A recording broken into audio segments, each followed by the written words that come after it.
Hello, I'm Chris Flisher, and welcome to Turning of the Wheel, an intelligent, lively discussion about astrology, art, and spiritual adventure.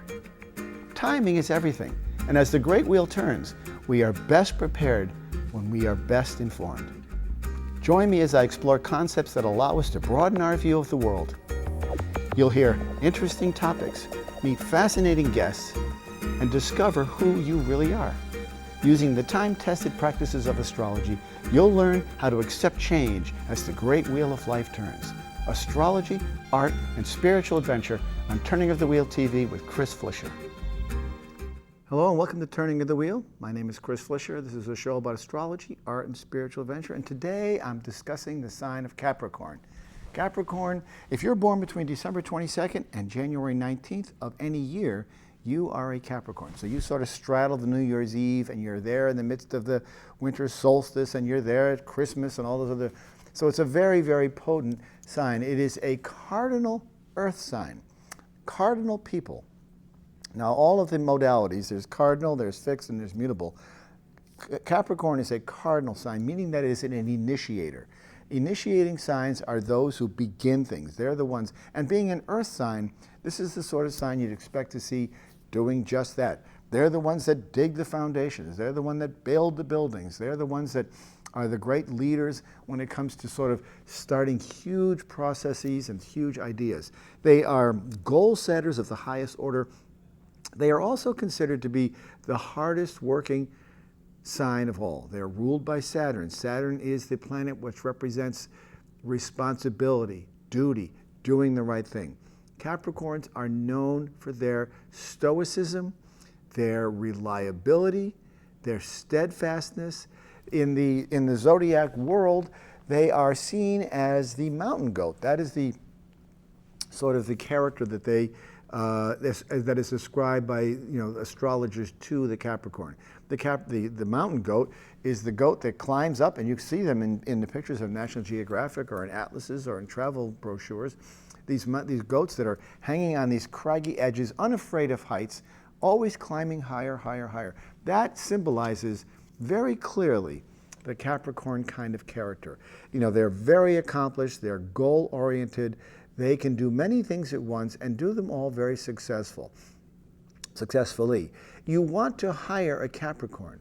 This is an interesting thing to do. If you have a Capricorn within your working force, or you're the person responsible for hiring, Capricorns do really well. They are the ones that have that great sense of, as I said, they're very goal-oriented, they're accomplished, they are driven to succeed, and they do very well in all things having to do with earth. So when I say earth, that means things like real estate, construction, builders would do well there. People who are blazing trails, again, they are initiators, like the other three cardinal signs. There's Aries fire, there's Cancer, which is water, there's Libra, which is air, and then Capricorn, which is earth. So they are the earthbound, solid, foundational component of what it means to be an initiator. So in that regard, they have a certain sense of, they are seen as very reliable, dependable, steadfast, very reliable. You want to rely on them. You want to have one in your life because you can always depend upon them. They are poised to go to great heights. Oftentimes, they may start out slowly. They may be a late bloomer or something like that. They may not be setting the world on fire when they're younger, but as they age, they become more and more this way. And I've got some great names that you'll understand exactly what I mean when I get to that point. They are good with other earth signs. This is where you'll find compatibility issues are very good. Taurus and Virgos are also earth signs. And so as a result, if you have a combination of the sun sign or the ascendant or the moon in Capricorn, and you've got your other person in the relationship is a Taurus, ascendant, sun sign or moon sign, and the same for Virgo, sun sign and moon sign, you would have that common earth component that really holds people together. This is something that's really, really key and important in this regard. And then by the same token, don't forget, because they're an earth sign, they are going to be compatible with water signs. So Scorpio, Cancer, and Pisces would also do well. The exact opposite of the Capricorn is the Cancer. And as I mentioned in many other segments, oftentimes you'll find some of the best combinations of people with regard to relationships and with regard to friendships or long-term benefits. You'll see those two come together. You'll see the opposites attract each other. So you'll see it with the opposite, with the Cancer to the Capricorn, because what they do, they bring to each other that which they don't have themselves. So the Cancer requires that stoic, bold, trailblazing quality of the Capricorn that's very steady, reliable, sort of they can hang on to.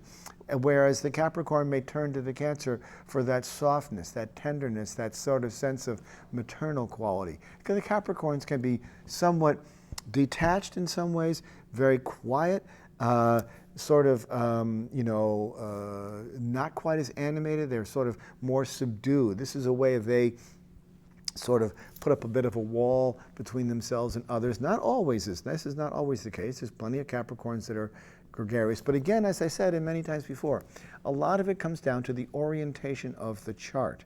So when the time of birth is known, then we can orient the chart to the time of day, which puts the sun in a different house around the wheel. That particular component is critical to understanding what goes on around the person's life. Where that sun is where that sun is shining, in whatever house it is in the zodiac, is where you'll find this person exemplifies and represents the strong Capricorn qualities that we're talking about as we go on. So, as I've done in the past with others, I will go through the different houses and let you know what it's like to have that. So a Capricorn in the first house, or a Capricorn ascendant, meaning that you're born at that time of day based on the time. And if you don't know the time of birth, or you don't know what your ascendant is, contact me or go to my website, turningofthewheel.com, and you'll be able to find out what is going on there and how to interpret who you are, where you are, and what your rising sign is, which can be very, very critical pieces of what's going on with your life. And it will help illustrate, and I think more than anything else, it'll give you a certain sense of recognition. You'll immediately recognize, it'll validate who you are as an individual. You're like, wow, that really is who I am. And that, I think, in itself is a critical piece of what it means to be. As I said, Capricorn is ruled by Saturn, and Saturn, as it says in my book here, Saturn is the sign of the most reliable and intuitively known stoic individual of all. This is the ones that people rely on, because Saturn is responsible. You want something done, give it to a Capricorn. They will always do it. Saturn is right over there behind me. We all know that planet. And this is the planet that rules Capricorn, and rightfully so, as it's the planet of responsibility. Let's go through the houses. So as I said, Capricorn in the first house is a very reliable individual. There's just something about them that you can always go to them with this, and they will exude and represent all of these characteristics very clearly. You'll see it completely there. You'll see, wow, this is really very much of an individual who always does the right thing. And you may know people in your life who have this characteristic, and you can point to them and you can say, you know something? I always can depend upon that person, regardless of who they are. When we look at Capricorn in the second house, now Capricorn in the second house is very interesting, because Capricorn, the second house, is the house of money and resources. So, what would it be like if you had Capricorn in the second house? It would be a very strong component of what it takes to manage money, to be responsible, to be stoic, to be wise, to be reserved in some ways, which is, you definitely want someone who's reserved if they're dealing with your money. You don't want them spending it. So this fund might be a good place to find a banker, a hedge fund manager, anybody who deals with large amounts of money, real estate broker. All those characteristics are evident in Saturn, in the Capricorn in the second house. When we look at Capricorn in the third house, this is the house of communication. This is the house where we see communication. And communication includes all things such as TV, radio, newspaper, print. All of those characteristics are manifested through communication. So we might find someone who is with the third Capricorn in the third house, a broadcast journalist, a person. You almost think of people who are the tried and true, sort of the old-fashioned kind of newscaster, who is very plain in their approach and very clear in their approach, with little or no admonishing to the facts that are there, sort of stoic, very reliable. This is where you'd see that. And you'd see that in broadcast journalism, radio journalism, writers. This is all the area that they populate, which is where communication comes into play. When we look at Capricorn in the 4th house, we see the 4th house is ruled by Cancer, which is the house of the home, so Cancer naturally is there. Capricorn would be very reliable, dependable kind of somebody that you can go to in terms of the house, in terms of your home and your domestic scene. This might be the father who is responsible for taking care of all the house, making sure it gets built. This is the one who might even build houses.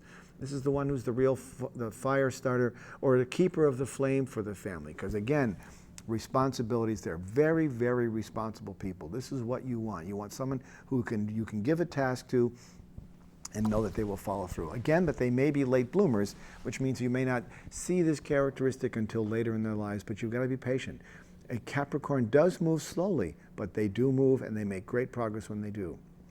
When we look at a Capricorn sun in the 5th house, we find people that are very, very creative. This is where they are sort of creative to the extent where they bring out that quality of being reliable. Again, if you're in a band, you got a Capricorn, they're the ones that are going to set up the gigs. They're the one that are going to hold the band together. They're the one that are going to push the agenda. They're the ones that are going to keep things together. It's a very interesting creative part for the Capricorn to be in.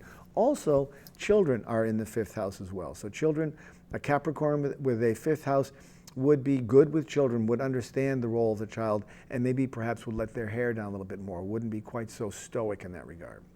When we move on to the 6th house, the 6th house is the house of service and well-being and health. This is where you might find the gym instructor, the Capricorn gym instructor, who understands what it's like to work with your body. This might be where you find the Capricorn person who is the Capricorn lawyer.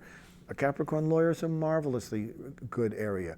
A Capricorn dentist. Don't forget, service indicates the ability to serve others as a role. It does not mean that they are actually serving you, although a dentist, a doctor, a lawyer, people like that do serve. That is their role. They are in service to others. That's why that's important to understand. When we look at the next house, it's the 7th house. The 7th house is the house of relationships. Capricorn, with a Capricorn sun in the 7th house, we would find a person who is incredibly reliable, dependable as a partner. This is where you'd find them to be a very reliable, safe bet. If you're a person looking for someone, get someone with a Capricorn sun, and you'll find a certain amount of synergy there. You'll find this ability to be very dependable, as I said, stoic, steadfast, reliable, responsible. This is the person you want to share your bank account with. You want to be able to, they will balance the budget. They will do the right thing. They will never leave you high and dry. And again, these are all broad generalities.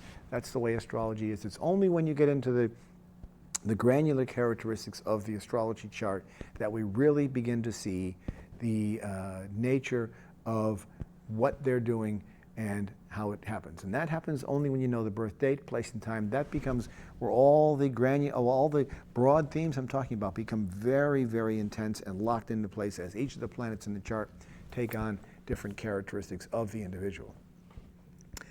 When we move on to the 8th house is the house of sex and death, as I've mentioned in the past. It's also the house of regeneration. This is a house of other people's money. This is where you might find a Capricorn as an investment banker, someone who takes care of other people's money, or someone who does legal work with regard to working on people's long-term retirements. This is also where you'd find that sort of that deep and dark, murky area of the subconscious, the unknown, sort of the mystical area of life. And so it's very important that you find the Capricorn in that particular environment. And you would find them to be doing very well managing other people's money or working in large organizations. They could be a real asset to a large organization in that regard. So I think that's an important piece of it. When we move to the 9th house, now the 9th house is the house that's typically ruled by Sagittarius. But Capricorn, when it's in the 9th house, is the adventurer. They are the travel agent. They are the religious teacher. They are perhaps the instructor. This is where you might find an instructor. You might find a building instructor there. You might find someone who's teaching civil engineering, perhaps, or architecture, because these are all sort of foundational, strong rigid kind of, tangible areas of life where people are bound to be, relying on somebody who has that stoicism, that ability to get the job done. Give the job to a Capricorn, it'll get done. Now, the 10th house is the house of career, and it is the one house that is ruled by Capricorn. Now, it's no small irony that the reason Capricorn lands in the 10th house is because that's the house that is where people expect to be the most reliable. This is where we want our employees to be. This is where we see the ideal employee. This is where you see the manager. This is where you see the person the self-business owner, the small business owner. People who own their own businesses, because they're willing to go the extra mile. They're willing to put in the mileage and the time and the effort to make things right. They have no compunction whatsoever about putting in long hours and working long hours and getting the job done and getting it done correctly. This is where, if they are unfiltered and allowed to work on their own, can be very effective. And it is the house that Capricorn rules, also ruled by Saturn, which is the ruling planet of Capricorn. So that all fits together. It's all about responsibility. Capricorns are responsible. This is where you're going to find them. When we look at the 11th house is the house of collaboration. It's the house of business associates. It's the house of group endeavors. So when a Capricorn's on your team and you have a team, he might very well be the team leader. He may be the one that holds the team together, he or she may be the one that is the trailblazer in that regard. They're the ones that sort of hold the organization together. They have that ability to merge other people together. They are willing to work with others as long as there is a solid goal. They expect a lot of others in partnerships. They expect to be I think their approach is if they're putting in the hard work and the effort, there's no reason why everybody else can too. So in some respects, they have that. And I have to say at this point in time, some Capricorns can be a little bit difficult to get to know. They can be a little bit chilly. And I don't mean that in a negative way. It's just that chilly means they don't open up. They're not effusive, gregarious, exuberant kind of ebullient kind of people, although I'm sure there are Capricorns out there that are. As a general rule, this is not the characteristic that you'd find in a Capricorn. So, as a result of that, they are going to be the steadfast people who hold the ship together, keep the process moving forward, and they're good team players if they are given that ability to lead and to have a solid voice. This is very important. They may be difficult to get to know, but once you get to know them, you can depend upon them, and their loyalty is a very strong component of what it means to be a Capricorn. When we come to the 12th house is the house of transition. This is where the Capricorn will be very good in renovations, for example. You might find somebody who does building restoration or renovation, or because it's a transition. It's taking something old and making it new, or making something new, turning it old, that kind of quality. This is where you'd find the Capricorn, I think a Capricorn builder. Matter of fact, my house was built by a Capricorn. I happen to know that because of the history of it. Makes perfect sense. A builder, they're starting something, which in this is first of all. So Capricorn is an initiating sign. It's a cardinal earth sign. So things that have to do with solid, earthbound, foundational, basic building blocks of who we are as individuals. And a house is definitely that. I mean, a house is primary concern to anybody who owns one. You know that it's your home, it's your domicile. This is where the Capricorn would come in and do that. Also, a Capricorn in this capacity might be one that does very well with transitions. So transitions are going from one area to the next. People often think of that as life to death, but it can also be non-life to life, as in the case of a pregnancy. So it's important to remember that as well.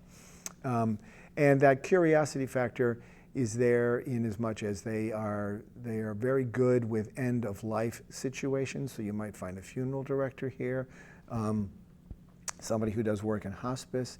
But again, it's the ability to manage these situations which might be difficult for others. And the best way to understand where the sun is in your chart is to actually contact me. My website is turningofthewheel.com. And if you contact me and you put in a request for a reading, I can tell you exactly where the planets are in your chart based on your birth time. It's very important that you do that. Your birth time determines the whole orientation of your individual birth chart. Now, I want to get into some of the more famous people, because I think the famous people that you recognize are the ones that really sort of crystallize what I'm talking about. They are the illustrative examples of what we have going on here. So when we see this, we see the illustrative examples of people that really are the characterizations of what it means to be a Capricorn. This is where we really begin to see what it means. The first one that comes to mind that I have in my list here is Howard Hughes. Now, Howard Hughes was a very, very driven, multimillionaire, eccentric businessman who accumulated huge amounts of wealth, but then became very reclusive. This is also a quality can be a quality of Capricorns, that because they are so stoic and so single-mindedly goal-oriented, they can isolate other people, and that's why I think he did. He sort of pulled back and became that, that kind of person that was much more of a, now he may very well have, and I don't know this for a fact, he may have a son in the second house or the eighth house, because he was that kind of person. He's also a very hard worker, so he could be in the 10th. The next one we come to mind is Martin Luther King. Now, Martin Luther King, I suspect, has his son in the 3rd house because he was a great orator. He was a great speaker, a great visionary, a person who was willing to go out there. And this is a very, very indicative of a initiating cardinal quality. Cardinality, don't forget again, is initiation. This is where things begin. Things are started by cardinal. So Martin Luther King was a cardinal earth sign. He started a groundswell movement to get segregation try to make segregation a reality. And this is clearly what he did. He found that if he was able to get this kind of clarity and able to get people moving in a certain direction, he would achieve his goal. And he did achieve his goal. He was the one that set this in motion.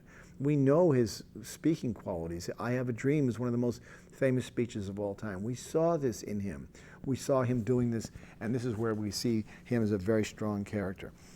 Another person who was very interesting in this regard is Joseph Stalin. Joseph Stalin was as you know, he was the leader, the dictator of Russia just after and through the course of World War II and beyond. He was the one that, he tore up, he was the one that sent all of his Russian prisoners, Russian citizens, to the Gulag. And the Gulag was this place up in Siberia where he was afraid that because his soldiers had become westernized by dealing with Western armies such as the United States and England and other Western societies, he was afraid that they'd become tainted. And so he sent them off to become in servants, and he punished them, actually, for serving this country. He punished them. Interesting character, but very much of a strong, single-minded, sort of stubborn, stoic, no holds barred, not a very friendly guy overall, Capricorn. And so that's an interesting person. Another interesting person is Edgar Allan Poe. Now, I'd be willing to bet, and I'd have to go research this if I were, Edgar Allan Poe was his son was either in the 3rd house or in the 8th house. The 8th house is about sex and death and sort of that dwelling of underneath the underworld. We know Edgar Allan Poe to be that person who dealt in the underworld and was very much of a leader in that regard. Real pioneer. At the time that he was writing about stuff that we today may not find that to be that controversial or provocative, but when he was writing at the time, it was very provocative, and he became sort of known for that. And it was interesting to be able to see that he had that characteristic, because that really comes out in his work. We can see it.